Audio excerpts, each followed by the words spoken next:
11 ठो नया रोड हम लेकर आए हुए हैं अपने क्षेत्र में। अपने क्षेत्र में जी 11 रोड का जो दशहरा बाद माननीय मंत्री से हम यहाँ से नाश करवाएंगे। अच्छा। एक नया सामुदायिक भवन से टोली के लिए लेके आए हैं। उन लोग के लिए मकतब नहीं था जी। एक सामुदायिक भवन पास करवाए हैं अच्छा। मंत्री जी के द्वारा जी। जहाँ मकतब की पढ़ाई हो जी। और हमारा जो पंचायत है हमारा नेथुआ गांव जी। है वहाँ मात्र 5वीं तक क्लास था। अच्छा उसको हमने मिडिल स्कूल तक करवाया। अच्छा। मिडिल स्कूल के बाद हाई स्कूल करवाया। अच्छा। हाई स्कूल के बाद +2 का पढ़ाई शुरू कराया। जी। अब हमारा कोशिश है जी। कि ग्रेजुएट का भी पढ़ाई यहाँ हो। अच्छा। ये है कि हमारे पंचायत में विद्युत का समस्या बहुत खराब है। जी मघाड़ा प्रखंड में हमारा घर पड़ता है जी। तरैया प्रखंड से विधानसभा से ईश्वरपुर फिगर से 11 किलोमीटर दूर लाइन आता है जी। तो 3-4 घंटा ही लाइन करता है। जी। इसके प्रयास के लिए मैं क्षमता कर गया जी।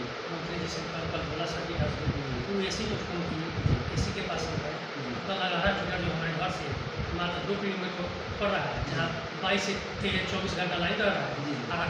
कल आदेश हो गया 1-2 दिन में 11 फिगर से मेरा सलमापुर पंचायत जुड़ जाएगा।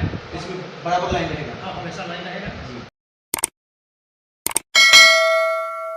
नमस्कार, आप देख रहे हैं विंसम मीडिया और इस वक्त मैं मढ़ौरा में उपस्थित हूँ सलीमापुर पंचायत में। अभी मेरे शरीक में जो बैठे हुए हैं सो सलीमापुर पंचायत के मुखिया श्री मुन्ना ठाकुर जी हैं और आज इनसे मैं चर्चा करने का प्रयास कर रहा हूँ कि ये विगत कई वर्षों से मतलब 2001 से लगातार इस सलीमापुर पंचायत के मुखिया बनते आ रहे हैं। तो आखिर 1 से लेकर के अभी तक मुखिया बनते आ रहे हैं, इसमें क्या इनकी योग्यता रही है और क्या भागीदारी है, जनता के हित में कितना अपना सपोर्ट किए हैं, क्या किए हैं, इस पर चर्चा करने का प्रयास करेंगे। सबसे पहले सर आपका स्वागत है। आपका भी चैनल पे स्वागत है। बहुत बहुत धन्यवाद सर। आपसे एक बात जानना चाहूँगा कि आप 2001 से लगातार मुखिया बनते आ रहे हैं तो कहीं ना कहीं तो पंचायत के क्षेत्र में आपसे जनता आपसे खुश होगी तभी तो बार बार आपको चुन रही है। इस पर आप जनता के हित में क्या करते हैं कुछ उत्कृष्ट जिस वजह से जनता की चाहत आप बनते जा रहे हैं? देखिए सबसे पहले तो हम पंचायत में गरीबों का बहुत मदद करते हैं जी। जो दबे कुचले हैं वीकर सेक्शन है जी। वो लोग हमको बहुत अच्छा मानते हैं इसलिए कि उन लोग के लिए रात दिन जब भी वो लोग खबर करता है जी। उनके विकास के लिए हम लगे रहते हैं। जी जी। उनको कोई चीज़ की कमी नहीं हो। जी। उसके बाद पंचायत के में बहुत विकास किए हुए हैं। जी। जिस समय हम मुखिया बने थे हमारे पंचायत में विद्युत नहीं था। जी। पूरे पंचायत में विद्युत करवाए। जी। रोड नहीं था। जी। रोड बनवाए। तेनुआ ग्राम में आज़ादी के बाद सड़क नहीं था उसके बाद सड़क सब बनवाए बहुत सारा विकास किए। उसी पर जनता हमको लगातार जिताती हुई आ रही है और गरीब हमको हमेशा मदद करते रहते हैं। जी यानी आप अपने क्षेत्र में विकास के लिए हमेशा तत्पर रहते हैं। कोई भी किसी प्रकार का मुद्दा हो उस पर आप चर्चा करने के लिए और उस पर लड़ने के लिए आप हमेशा तैयार रहते हैं। हमेशा अपने पंचायत के लिए अपने पंचायत के हक के लिए हमेशा लड़ने के लिए तैयार रहते हैं और पंचायत के अलावा जी इसके बाहर भी जी। जहाँ विकास का बात रहता है जी वहाँ के लिए भी हम लगे रहते हैं। यानी आपके क्षेत्र से बाहर की भी अगर कोई समस्या हो उस पर भी आप लड़ाई लड़ने के लिए तैयार रहते हैं? बाहर लड़ाई लड़ने के लिए तैयार रहते हैं। हमारे क्षेत्र से बाहर पंचायत से बाहर बहुगारा गांव में गांव था जो बहुगारा पंचायत है वहाँ हल्क हमने बनाने की कोशिश की। अच्छा। और तीन थो पुल बनाने की कोशिश किया। कहाँ पंचायत तेनुआ और शेरपुर के बीच। अच्छा। तेनुआ शेरपुर के बीच पुल बनवाने का हम कर रहे हैं। वो सेंक्शन हो गया है। अच्छा। और उसके बाद चंदा नवर्धा के बीच एक पुल बनवाए हैं और एक तेजपुरवा चंदा के बीच एक पुल बनवाए हैं। माननीय मंत्री जी से हम किए आग्रह किए तो वही उनके अनुशंसा पर काम हो रहा है। उनके अनुशंसा पर काम हो रहा है। जी यानी कहने का मतलब वो आपके क्षेत्र से बाहर है फिर भी आप काम करवा रहे हैं? फिर भी बाहर करवा रहे हैं जी। माननीय मंत्री जी का क्षेत्र है जी कि हमारा तो विकास हो ही रहा है पंचायत का साथ साथ उनके भी पंचायत के भी उनके भी विधानसभा का विकास हो।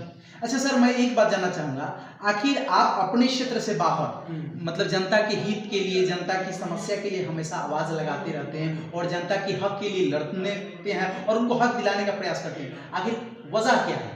वजह क्या है कि विकास होता रहे जी। विकास होता रहे विकास के लिए हम हमेशा लगे रहते हैं लड़ते रहते हैं बस यानी कहने का अर्थ है कि हाँ सब लोग खुशहाल पूर्वक रहे किसी को कोई प्रकार की तकलीफ ना हो। किसी को कोई प्रकार की तकलीफ ना हो बस यही चाहते हैं। यहाँ के जो विधायक हैं जो अभी मंत्री हैं उससे हमारा व्यक्तिगत रिलेशन है। बेचारे हमको गार्जियन टाइप को मानते हैं इसलिए चाहते हैं कि हमारा भी तो विकास हो ही रहा है उनकी विधानसभा का भी विकास होता रहा है कि आगे चुनाव में उनको कोई दिक्कत ना। जी। आप अपने क्षेत्र में जो पिछले सत्र में काम किए तो वो तो बता दिए, अब आगे अपने क्षेत्र के विकास के लिए क्या सोच रहे हैं, क्या कीजिएगा?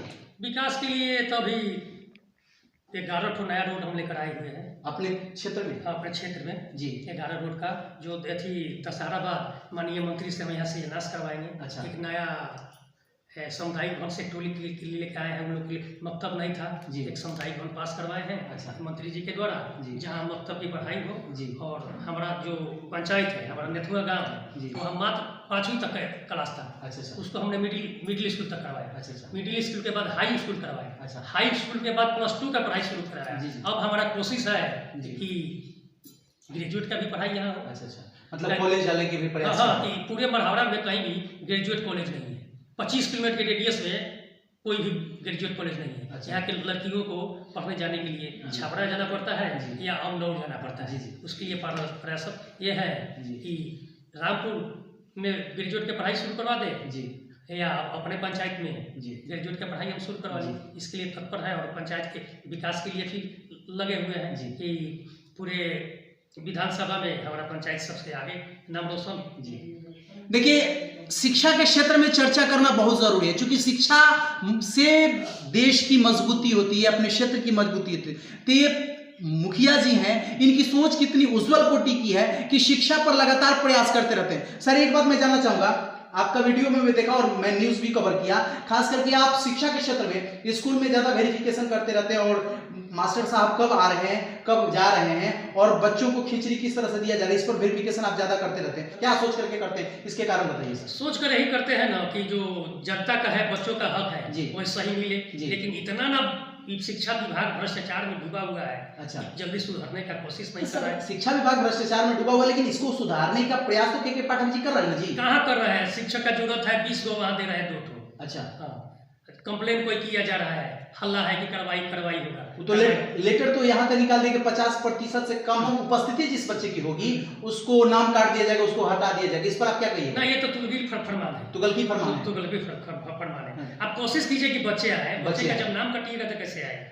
ये तो बार बार हमेशा यही फरमान जारी करते हैं, कभी बंदी नहीं देंगे, कभी ही नहीं देंगे जी। ये तो सब उनका गलत है स्टेप है। यानी कहने का कि सिस्टम को सुधार देंगे तो ऑटोमेटिक लोग अपना बच्चा भेजेंगे पढ़ने के लिए। तो कहीं ना कहीं स्कूल में तो उस कक्षा के अनुकूल, उस बच्चे के अनुकूल पर्याप्त शिक्षक नहीं है और बच्चों को बैठने के लिए पर्याप्त जगह नहीं है। तो सबसे पहले इस पर सुधार करने की जरूरत है। सबसे पहले इस पर सुधार करने की जरूरत है।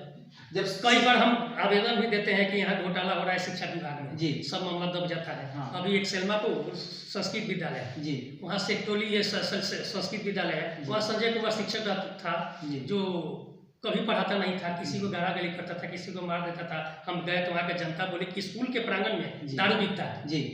कोई जब कार्रवाई नहीं हुआ जी, तो 2 तारीख को ग्राम सभा का बैठक था जी, जनता आवाज उठाए कि उसको बर्खास्त किया जाए जी। तो उसमें प्रोसीडिंग में आ गया। उसके बाद नियोजन समिति के बैठक हुई है।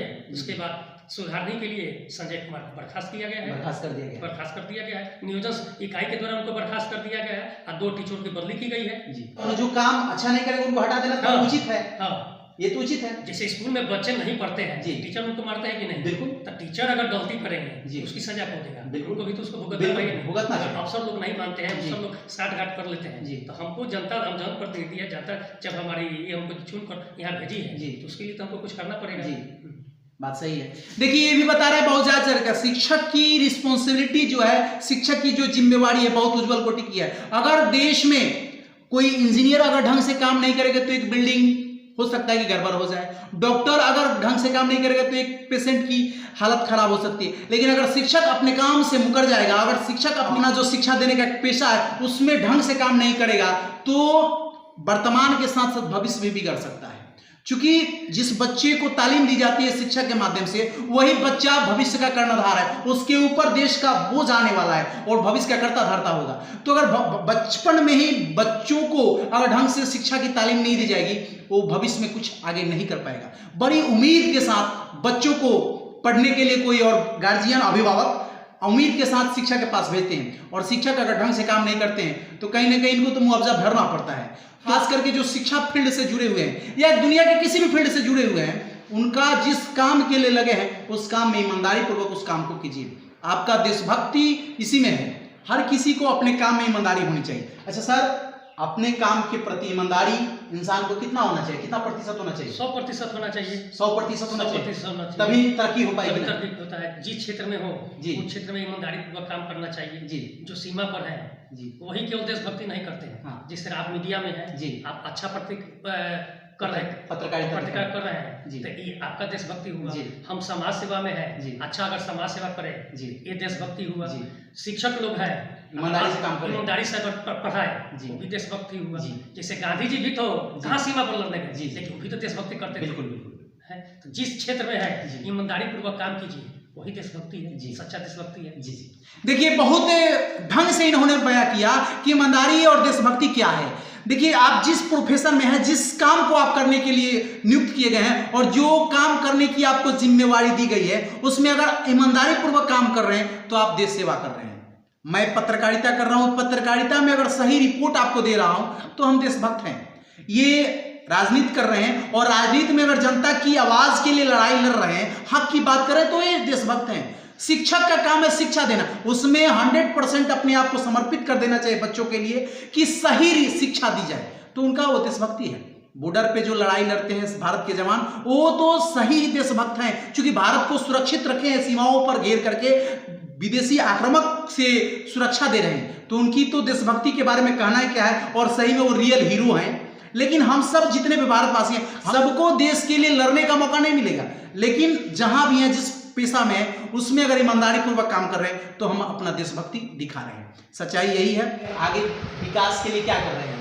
विकास के लिए कि हमारे पंचायत में बिजली की समस्या बहुत खराब है जी, मघाड़ा प्रखंड में हमारा घर पड़ता है जी, तरैया प्रखंड से विधानसभा से ईश्वरपुर फिगर से 11 किलोमीटर दूर से लाइन आता है जी, तो 3-4 घंटा ही लाइन रहता है जी, इसके प्रयास के लिए मैं छपरा कर गया जी, मंत्री जी से कल बोला सर जी वो एसी को फोन की एसी के पास हो गए कल 11 फिगर जो हमारे घर से मात्र 2 किलोमीटर पड़ रहा है जहाँ 22 से 24 घंटा लाइन रह रहा है। कल आदेश हो गया 1-2 दिन में 11 फिगर से मेरा सलमापुर पंचायत जुड़ जाएगा, इसमें बराबर लाइन रहेगा। हाँ हमेशा लाइन रहेगा।